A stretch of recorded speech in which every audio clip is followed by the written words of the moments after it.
साथियों,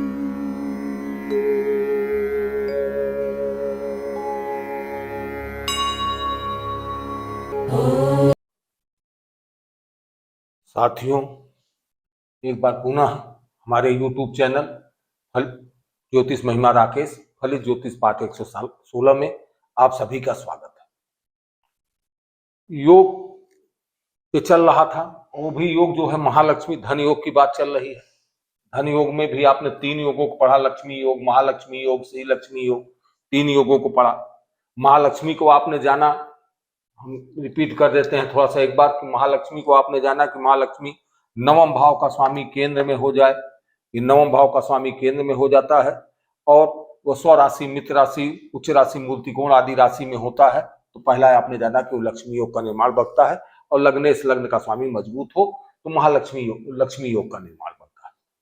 दूसरा आपने जाना था महालक्ष्मी योग। तो महालक्ष्मी योग में लग्न भाव का स्वामी त्रिकोण, लग्न का स्वामी कहाँ आ जाए? त्रिकोण में आ जाए।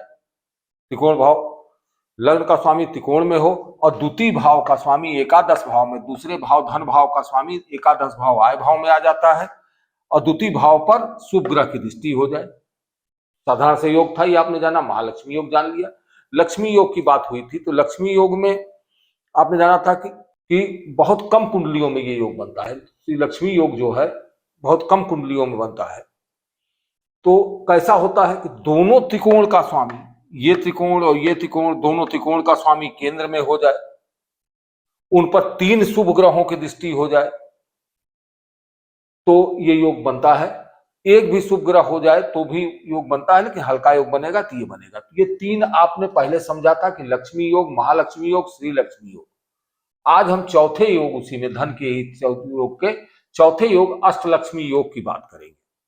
अष्टलक्ष्मी योग में भी हर योग जैसे बनते हैं तो कुछ ना कुछ सूत्र होते हैं, कुछ ना कुछ सिद्धांत होते हैं उसके। तो प्रथम सिद्धांत तो इसका ये कहता है, प्रथम सिद्धांत क्या है? प्रथम सिद्धांत क्या है? छठे भाव में, छठे भाव में राहु युक्त, राहु, छठे भाव में राहु। अब छठा भाव कौन सा है? छठा भाव आपका ये भाव है। यहां पे क्या हो, उसका कहना क्या है कि यहाँ पे राहु है, ये छठा भाव है। कुंडली कोई भी हो सकती है। अब हम कुंडली की बात इसलिए नंबर नहीं डाल रहे हैं, कुंडली कोई भी हो सकती है। तो यहाँ पे क्या हो? छठे भाव में, छठा भाव है, पहला भाव, दूसरा भाव, तीसरा, चौथा, पांचवा, छठा। छठा भाव में क्या हो? छठे भाव में राहु विद्यमान हो। अब छठे भाव में राहु होगा और उच्च गुरु केंद्र में हो। राहु तो छठे में आ गया और गुरु केंद्र में हो तो गुरु केंद्र भाव कौन से है? केंद्र भाव ये पहला भाव केंद्र होता है, ये दूसरा, चौथा भाव केंद्र, पहला, दूसरा, तीसरा, चौथा केंद्र, पांचवा, छठा, सातवां केंद्र, आठवां, नौवां, 10वां केंद्र। तो ये पहला, चौथा, सातवां और 10वां भाव ये केंद्र के भाव होते हैं। केंद्र भाव कौन सा है? पहला, चौथा, सातवां, पहला, चौथा, सातवां, 10वां, ये केंद्र भाव है। तो केंद्र भाव में कह रहा है कि राहु छठे में हो और दूसरी शर्त क्या कह रहा है? गुरु जो है, गुरु केंद्र में, केंद्र क्या कर दिए? केंद्र 1, 4, ये भी लिख दीजिए, 1, 4, 7, 10 भाव में हो। अब गुरु 1, 4, 7, 10 भाव में हो। अब हो कैसे? जैसे पहले योगों में आपने देखा था कि गुरु केंद्र में हो गया तो अपने आप में बहुत शुभ हो गया। छठे भाव में राहु हो, छठे भाव में राहु हुआ, हमेशा राहु जो है छठे, 8वें, 10वें और 12वें भाव में हमेशा जो है अच्छा परिणाम देता है। राहु जो है छठे, 8वें, 10वें, 12वें भाव में शुभ परिणाम देता है। ये अब गुरु केंद्र में होगा तो गुरु केंद्र में जब भी होगा तो गुरु केंद्र में होगा तो वैसे भी गुरु जो है शुभ ग्रह की श्रेणी में आता है और शुभ ग्रह होकर गुरु केंद्र में बैठ गया। राहु जो है पाप ग्रह में आता है, छाया ग्रह है, लेकिन ये जो है तो जो पाप भाव वाले ग्रह हैं, छठा, 8वां, 12वां हमेशा इसके लिए शुभ होता है। 10वें में भी कर्म भाव होता है, कर्म में प्लानिंग अच्छी करता है, इसलिए राहु 10वें भाव में भी शुभ का हो जाता है। अब यहां पर कह रहा है गुरु केंद्र में हो, लेकिन और शर्त और भी उसके आगे लगा रहा है कि गुरु केंद्र में हो, स्वराशि, उच्च का, मित्र राशि, मूल त्रिकोण,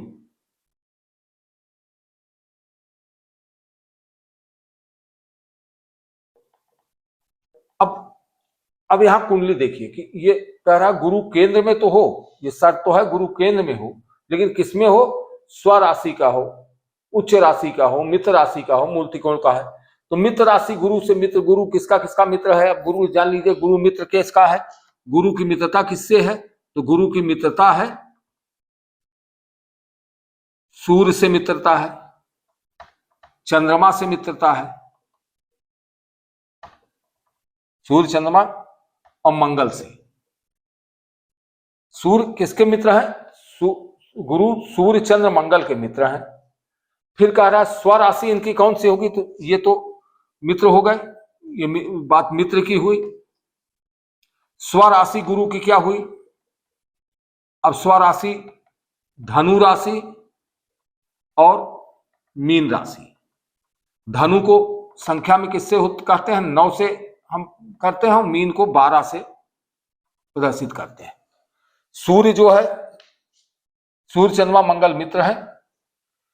तो कह रहा स्वराशि मित्र राशि, तो मित्र की सूर्य की राशि एक ही होती है, तो इसे जो है 5 से प्रदर्शित करते हैं। चंद्रमा की एक ही राशि होती है, इसे 4 से प्रदर्शित करते हैं कर्क राशि, और मंगल की 2 राशि उसे 1 और 8 से प्रदर्शित करते हैं। तो मित्र राशियां ये हुई, स्वराशि ये हुई।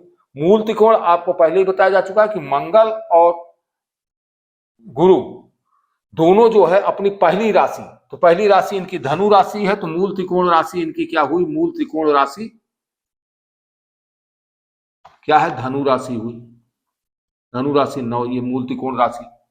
तो स्वराशि, स्वराशि भी आपने जान लिया। उच्च जो है कहां होते हैं? अब उच्च की भी जान लीजिए। गुरु उच्च के कहां होंगे? तो गुरु उच्च के कहां होते हैं? तो गुरु जो है कर्क राशि में उच्च के होते हैं। ये कर्क राशि में उच्च के होते हैं, कर्क 4 है। तो जो ये शब्द कह रहा है कि गुरु की स्थिति होनी, तो यही गुरु की स्थिति होनी चाहिए।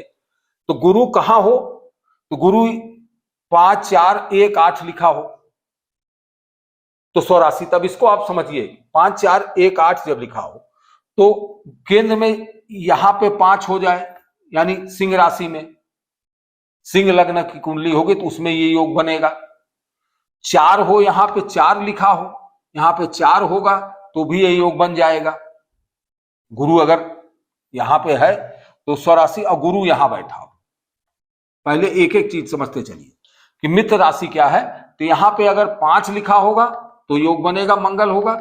यहां पे अगर 4 लिखा होगा तो भी ये योग बन जाएगा, और यहां पे 1 लिखा होगा तो भी योग बनेगा, और यहां पे यही 8 लिखा होगा तो भी योग बनेगा। मित्र राशि में गुरु हो जाएंगे। अब दूसरी स्थिति स्वराशि क्या है कि स्वराशि अब धनु, अब कह रहा धनु और मीन। अब गुरु कहां बैठा हो? गुरु यहां मान लीजिए, अब ये तो यहां हम कह रहे थे, तो गुरु जो है केंद्र में जो है, अब ये केंद्र में कहीं भी ये चीज होती, जो ये 5 4 1 8 यहां हो, यहां हो, यहां हो, यहां हो, तो जो है स्वराशि हो जाएगा, और गुरु वहां बैठ जाएगा उसी जगह पे, तो वो जो है मित्र राशि में हो जाएगा। 9 और 12, 9 12 यहां कहीं भी आ जाए कुंडली में, 9 और 12, 9 यहां हो,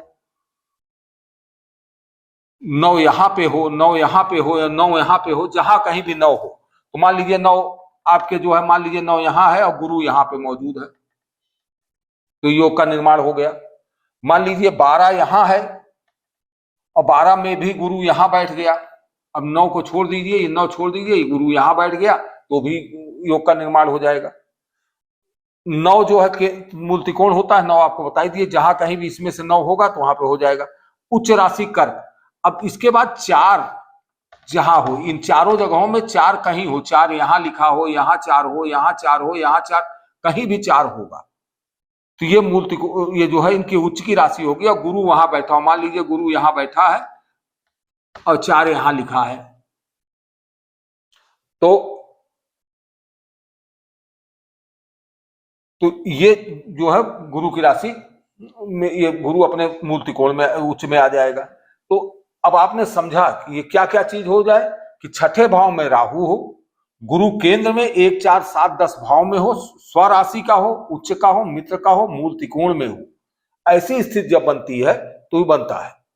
अब इसका फल क्या होगा? फल आप ये जान लीजिए कि राहु की स्थिति क्या होती है। राहु हमेशा जो है, राहु जो है धन कमाने की जिज्ञासा पैदा करता है, और ये शत्रु रोग चिंता संदेह पीड़ा में राहु बैठा है, तो पाप भाव का स्वामी पाप भाव में बैठता है तो शुभ परिणाम देता है, तो शत्रु भाव में बैठा है तो शत्रुओं पे विजय दिलाने वाला होगा। तो आप समझे कि ये शत्रु पे विजय दिलाने वाला होगा।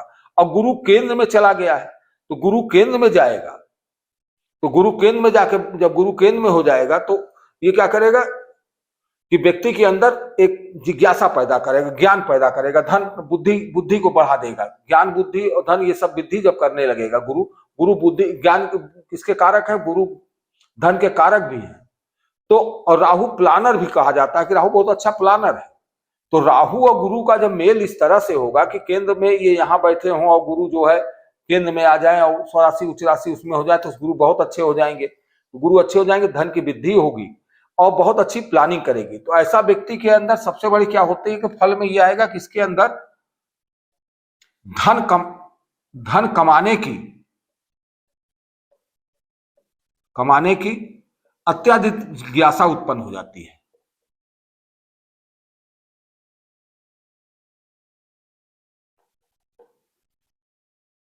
उत्पन्न होगी।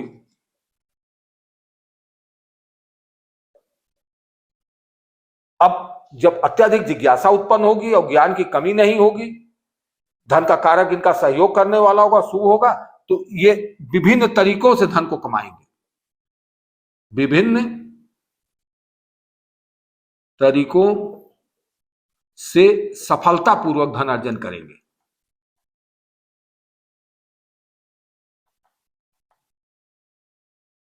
धन अर्जन करेंगे।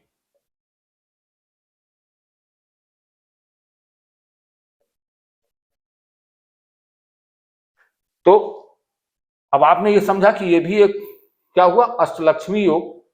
तो अष्टलक्ष्मी के माने ही होता है 8 प्रकार की लक्ष्मी, मतलब कि 8 प्रकार वाली विभिन्न तरीकों से। इनके तरीके कम नहीं होंगे, कई तरीके होंगे, बहुत से तरीकों से धन का जो है अर्जन करेंगे और बहुत ज्यादा धनाढ्य होंगे।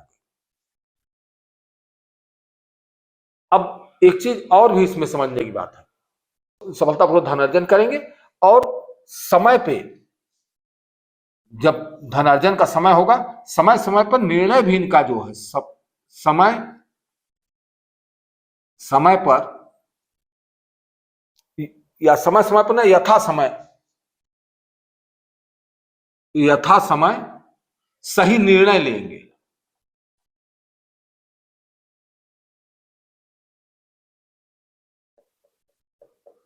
तो यथा समय सही निर्णय लेंगे। सही निर्णय लेने का मतलब यह है कि जब भी धन कमाने का समय आएगा तो इनका निर्णय जो है कभी गलत नहीं होगा, धन कमाने में इनका निर्णय सही होगा।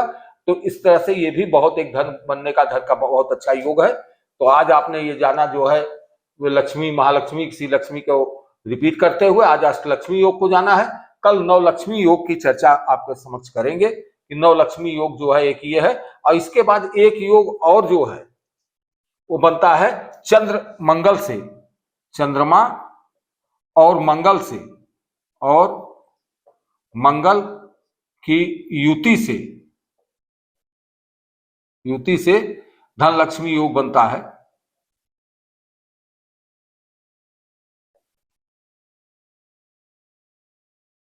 उसकी भी चर्चा करेंगे।